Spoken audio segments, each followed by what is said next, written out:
my uncle told his wife. She was a waste of oxygen and left to think things over. After a stupid joke, I don't even know where to start. Or if I'm the asshole here, I probably am. But I need an outside perspective because my whole family is looking at me like I'm a monster. And honestly, I'm starting to feel like one. It all blew up last Sunday, but the fuse was lit years ago at our weekly family lunches. We all live in this little cluster of townhouses in Coyoacan. It's beautiful, all colorful, walls and shared patios, but the walls are paper thin. You can hear everything. Your neighbor's TV, a baby crying 2 doors down, and every single word of a fight.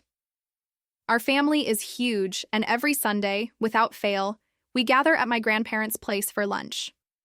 It's supposed to be this idyllic family ritual, but for me, it's always felt like walking into a theater to watch the same horrible play, week after week.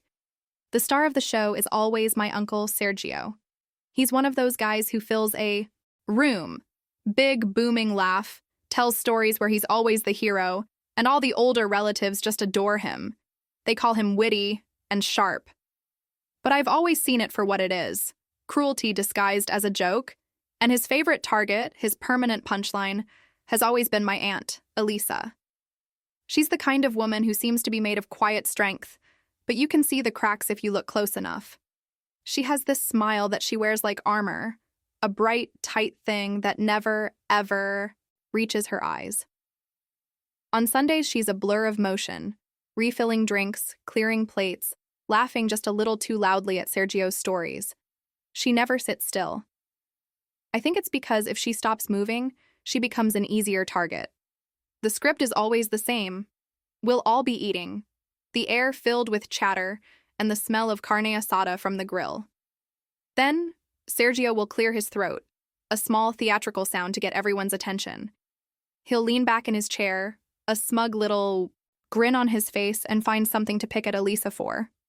It's never anything big, not at first. It's the small, slicing comments that are meant to unpeel her in front of everyone. Elisa, honey, you put too much lime in the guacamole again. It's a simple recipe, not quantum physics. And he'd say it with a charming laugh, so if you weren't paying attention, you'd think it was just a bit of lighthearted teasing. But I was always paying attention. I'd watched the flicker of hurt in her eyes before the bright, fake smile snapped back into place. Oh, I'll remember for next time, she'd chirp, and her hands would get a little busier, her movements a little jerkier. The rest of the family, they just let it happen. There's this wave of uncomfortable silence, a few nervous coughs, and then my grandmother will laugh and pat Sergio's arm. "Aye, Sergio, you're incorrigible," she'll say, like he's a lovable rogue instead of a bully. Everyone averts their eyes. They look at their plates, at the sky, anywhere but at my aunt.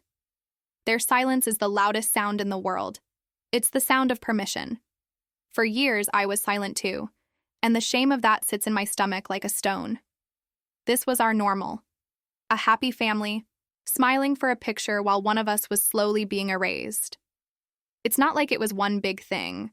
It was death by 1,000 cuts, and we all just stood by and watched him sharpen the knife every Sunday. I remember this one time, maybe a year ago, my tia Elisa was so excited because she'd bought a new dress. It was a bright, sunny yellow, and for a moment she looked genuinely happy. Her face lit up.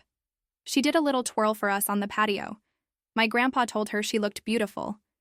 And then Sergio, without looking up from his phone, just said, "Yellow isn't your color, hun. Makes you look sallow." Just like that. The light in her went out. She didn't twirl again.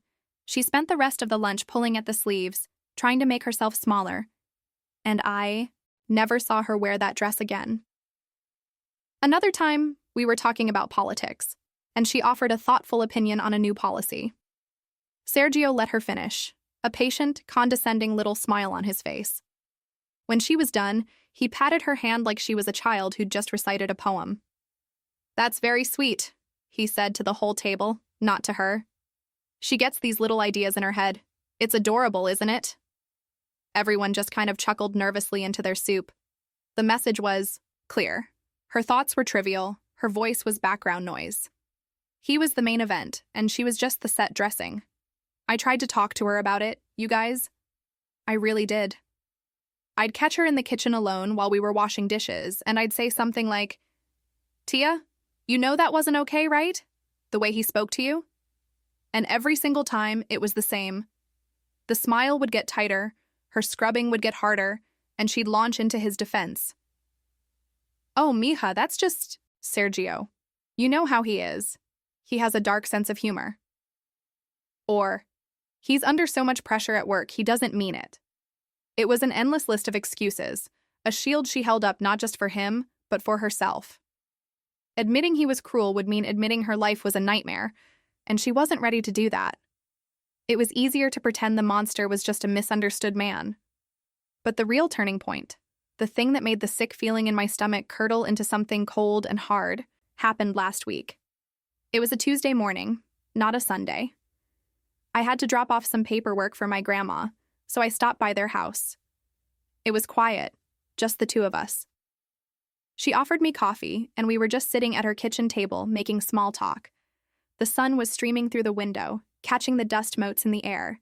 As she reached for the sugar bowl, the sleeve of her cardigan slid back just an inch. And there it was. On the soft, pale skin of her inner wrist was an ugly, mottled bruise, a sickening mix of purple and green-yellow in the distinct shape of fingers. My breath caught in my throat. I know she saw me see it.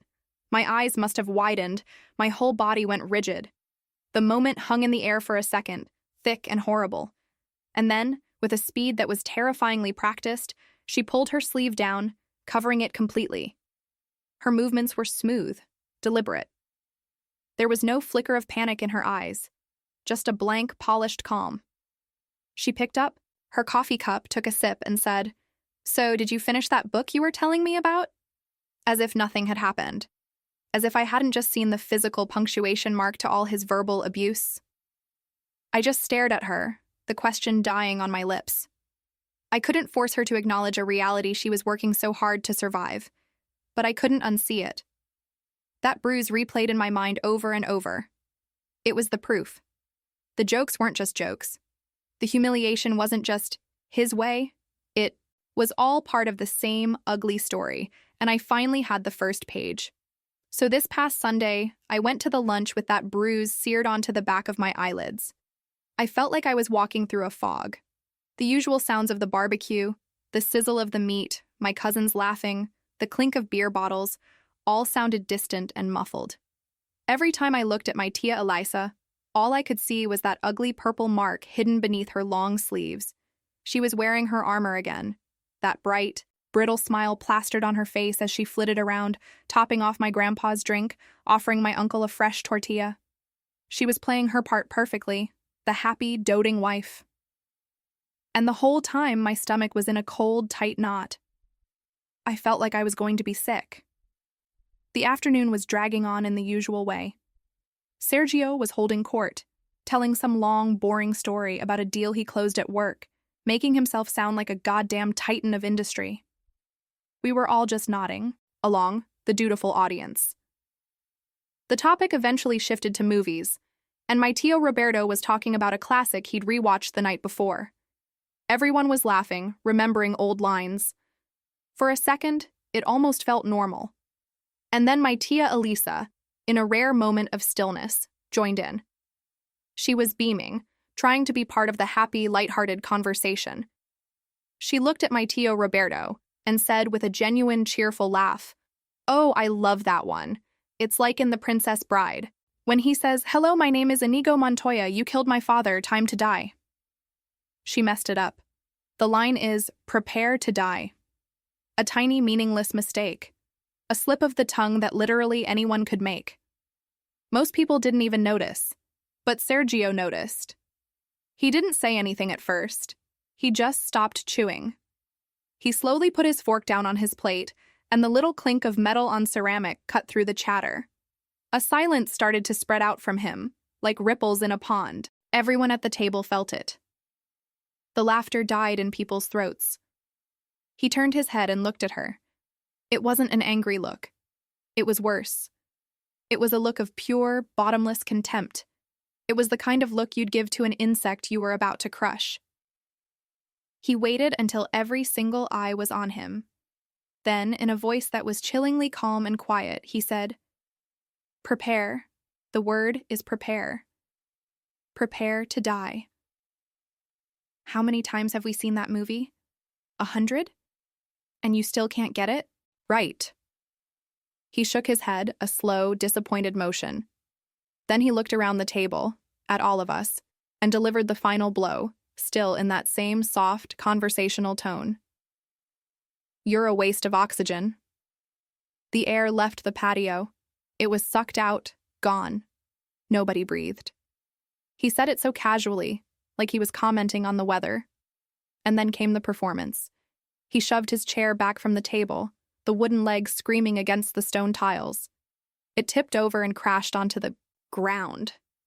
He stood up, running a hand through his hair like he was the one in agony. "I can't," he announced to the sky. I can't do this. I need some space. I need to go think." He stormed off, grabbing his car keys from the hook by the door without another glance back, casting himself as the deeply wounded husband, overwhelmed by his wife's sheer incompetence. The silence he left behind was deafening. It was thick and heavy, pressing down on all of us. I looked at my family, my brave, strong family. My grandpa was staring intently at a salt shaker. My grandmother was folding and refolding her napkin into a perfect, tiny square. My cousins were looking at their phones, their thumbs suddenly very busy. No one said a word. No one looked at her. And my tia Elisa, she just sat there, frozen in the middle of it all, with a terrible, watery smile trembling on her lips. Her eyes were wide and shiny with tears she refused to let fall. She let out a tiny, shaky laugh that sounded like breaking glass. She whispered to no one. "I always get that wrong." And then she picked up Sergio's dirty plate and started clearing the table, as if she was the one who needed to apologize. I just sat there, my fork frozen halfway to my mouth, the food turning to ash on my tongue. A hot, roaring sound filled my ears, blocking out everything else. It was this insane mix of pure white-hot rage and a deep, gut-wrenching shame that made me want to vomit. The rage was for him, for Sergio, for the casual, breathtaking cruelty of it. But the shame, that was for me, for all of us. For every Sunday, I had sat at this table and swallowed his poison along with my grandmother's mole, just to keep the peace. A peace that was never real. It was just the quiet of a hostage situation. I risked a glance around the table. No one was looking at me. No one was looking at the empty, overturned chair. My tio Roberto was suddenly fascinated by a loose thread on his shirt. My cousins were texting under the table, their faces illuminated by the sick blue light of their screens. They were all escaping into their own little worlds, pretending they hadn't just witnessed a man skin his wife alive with his words. And seeing their cowardice, their complicity, reflected my own back at me, and I couldn't stand it. I felt like a ghost at my own family gathering. My hands were shaking. I put my fork down with a clatter that sounded like a gunshot in the silence. I had to get out of there. "Excuse me," I mumbled, my voice sounding rough and alien to my own ears. I pushed my own chair back, slowly, deliberately, not like him, and walked into the house. The cool, dim air inside was a relief after the bright, suffocating heat of the patio. I just needed a second to breathe, to get the roaring in my head to stop. I walked through the living room, past the framed family photos where everyone was smiling, Sergio and Elisa, arm in arm, beaming, and it felt like a lie. Every single picture was a goddamn lie. I was heading for the back of the house when I heard it. A soft, rhythmic sound. A gentle thump, thump, thump. I followed it down the narrow hallway to the small laundry room. And that's where I found her. My tia Elisa was standing with her back to me, in front of the dryer. The room was warm and smelled of clean linen. She was folding laundry, Sergio's laundry. I watched, completely paralyzed, as she pulled out one of his polo shirts. She laid it on top of the machine, smoothed it out with her hands folded one side in, then the other, folded the sleeves back with sharp, precise movements, and then folded the whole thing into a perfect, neat rectangle. Thump. She placed it on a growing stack. She didn't seem sad or angry or even hurt. She seemed nothing. Empty. Just a pair of hands going through a motion she had performed 1,000 times before. He had just called her a waste of oxygen in front of her entire family, and her response, her immediate programmed response, was to take care of his things. To perform this quiet, dutiful, domestic act of service for the man who had just shattered her. As I watched her reach for another shirt, my mind superimposed the image of her bruised wrist over the scene. I saw those phantom finger marks on her skin as she carefully buttoned his collar, as she smoothed out a wrinkle he would never even notice. The bruise and the folding shirt became one single, unbearable image. And in that moment, everything clicked into place with horrifying clarity. Her constant defense of him, her brushing off my concerns, her tight, practiced smiles, it wasn't acceptance. It wasn't because she was weak or because she believed the bullshit excuses. It was survival. Every single thing she did was a calculated act of self-preservation.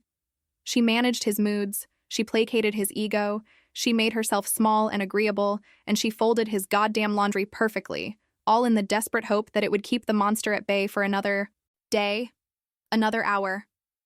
Her silence wasn't a choice. It was a strategy. A cold, hard clarity washed over me, extinguishing the hot rage and leaving something steely and deliberate in its place. I had been loyal to the wrong thing. We all had. We were loyal to the idea of their marriage, to the family's reputation, to the fragile, fake peace of our Sunday lunches.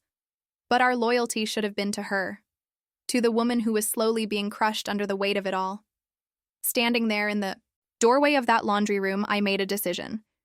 If her survival depended on her being quiet, then mine would depend on me being loud. The family peace was a lie, and I was going to be the one to burn it all to the ground. I didn't go back to the table. I went straight to my car, my mind a blank, buzzing slate. The decision I made in that laundry room wasn't emotional anymore. It was a chemical reaction. It was just what had to happen next. That night I started digging. Sergio is arrogant and careless, a dangerous combination for someone with secrets. He'd asked me to help set up his new tablet a few months back, linking it to his phone and his cloud account. He never changed the passwords. I guess he never imagined anyone would ever dare to look. It was disgustingly easy. I felt like I was wading through a sewer. There were screenshots of texts he'd sent to his buddies, mocking Elisa for a meal she'd cooked, for an outfit she wore, for gaining a few pounds. He'd even screenshotted a heartfelt good morning text she sent him and forwarded it to his brother with the caption, "So needy lol." Then I found the voice notes. He'd send them to his best friend after arguments.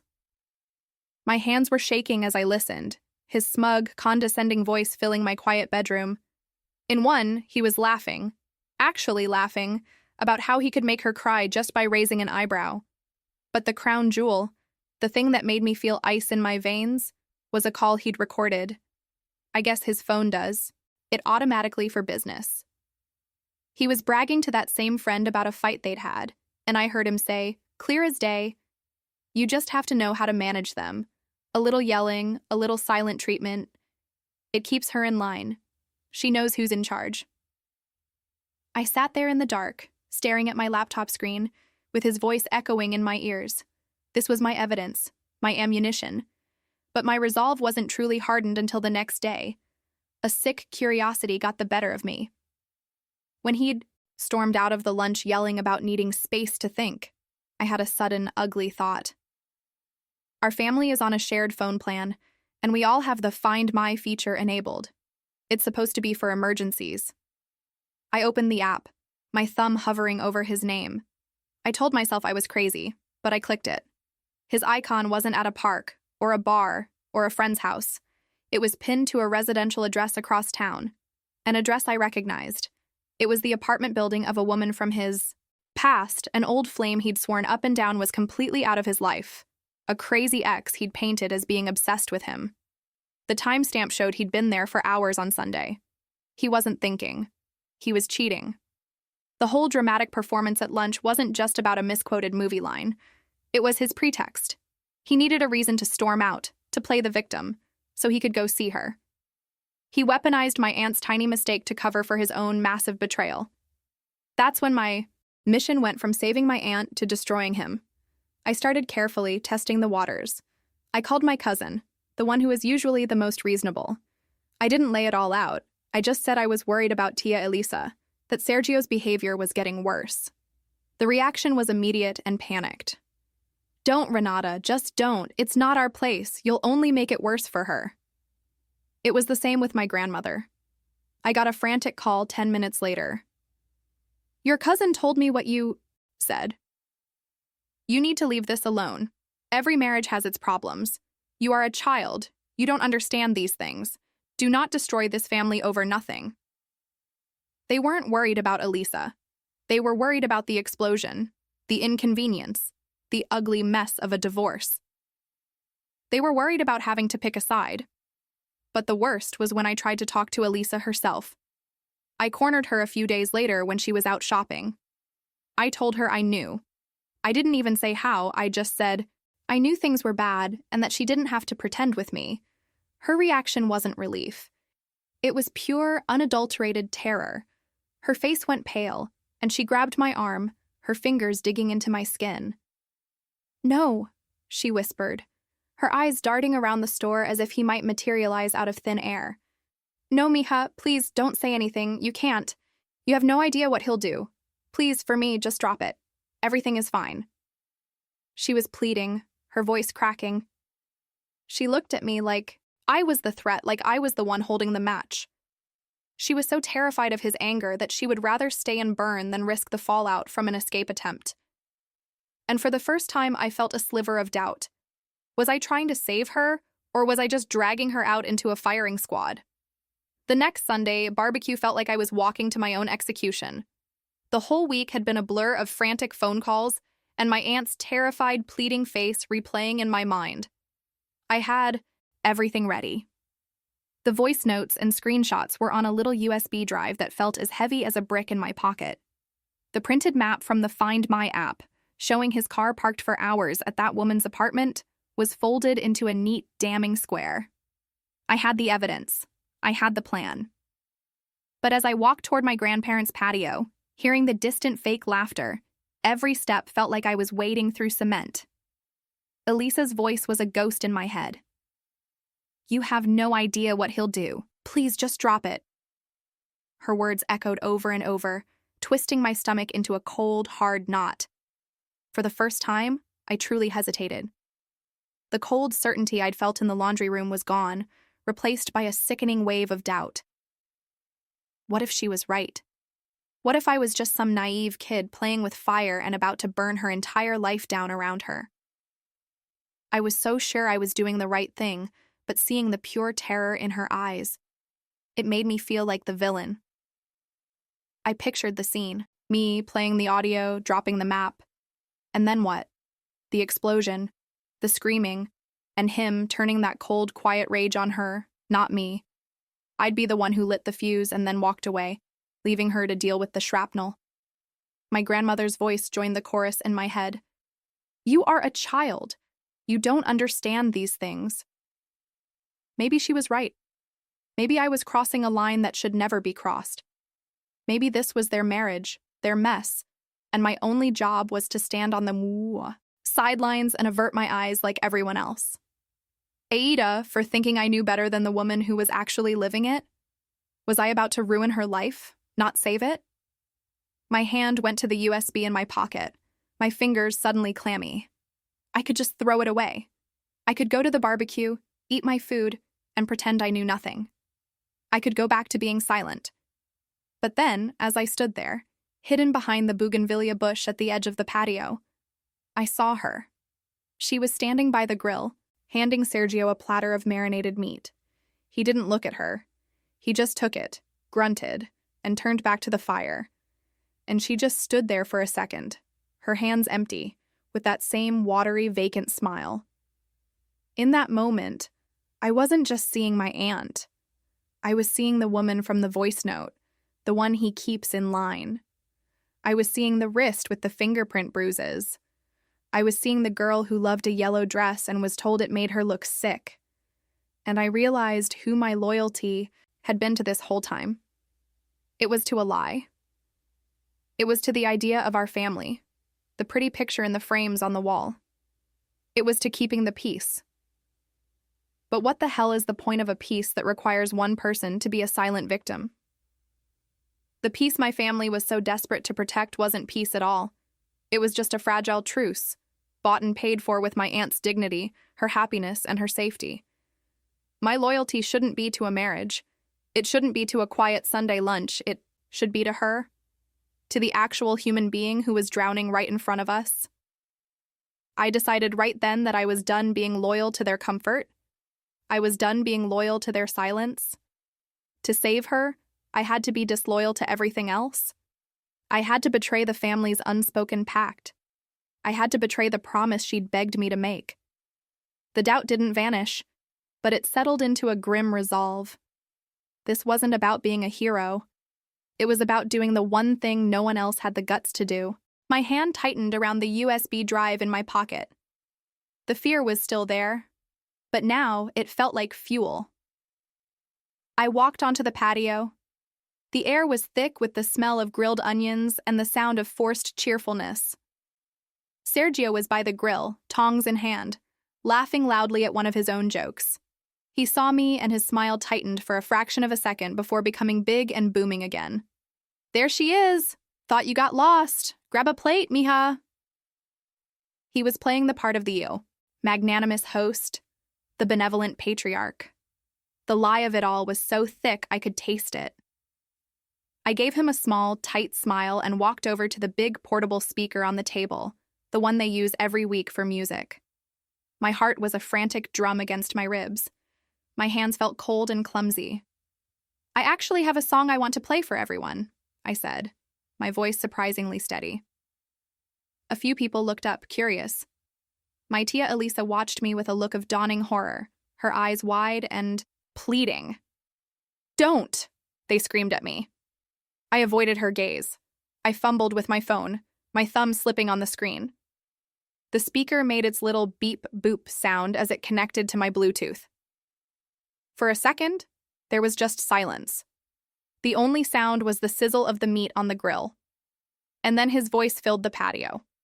Not his live voice, but the recording. Smug, arrogant, cruel. You just have to know how to manage them. A little yelling, a little silent treatment. It keeps her in line. She knows who's in charge. The silence that followed was absolute. It was a physical thing, pressing in on us. Every single person was frozen. Sergio stood by the grill, tongs hanging limply from his hand, a stupid, confused smirk still half-formed on his face. He looked around, trying to gauge the reaction, ready to laugh it off as some kind of prank. I didn't give him the chance. While his recorded voice was still hanging in the air like poison, I walked to the table. I took the folded piece of paper from my pocket and placed it directly in front of my grandfather.